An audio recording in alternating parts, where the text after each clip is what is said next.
Au cœur du village de Kerbala, dans le quartier sans fil, dans la commune de Makori, un devoir de mémoire rassemble aujourd'hui les habitants du Djikati. Alhamdulillah, nous sommes au village Kerbala.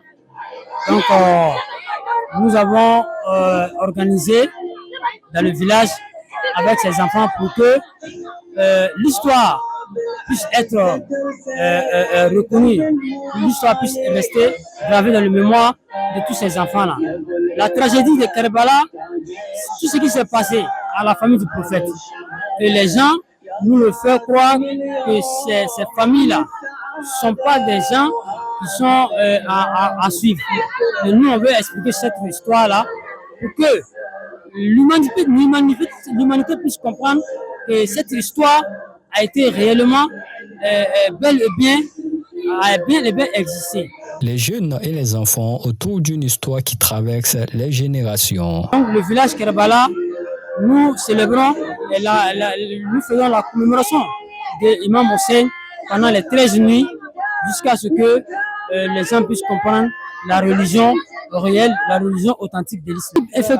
Effectivement, l'humanité doit retenir cette leçon parce que Imam Hussein s'est donné corps et âme, a donné sa vie pour que la religion puisse être restaurée. Donc c'est à cause de cette humanité qu'il a donnée là.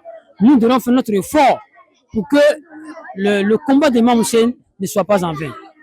Au-delà du souvenir, cette assise se veut également un espace de sensibilisation et de vérité permettant de mieux comprendre le parcours de cette figure exemplaire. Ils sont arrivés, qu'ils soient prêts pour le suivre. Et il a demandé à ceux qui veulent se retourner, ils se retourner. Et c'est là les compagnons, les vrais compagnons, on a vu les vrais compagnons d'Imam Hussein. Beaucoup se sont retirés là-bas. Parce que eux là, ils ne savent pas ce qui les attendait. Ils se disaient qu'en allant derrière Imam Hussein, ils allaient mourir. Mais ils ne voyaient pas l'au-delà. Mais ceux qui étaient avec Imam Hussein, ils ont dit, nous, on va rester avec toi, Imam Hussein.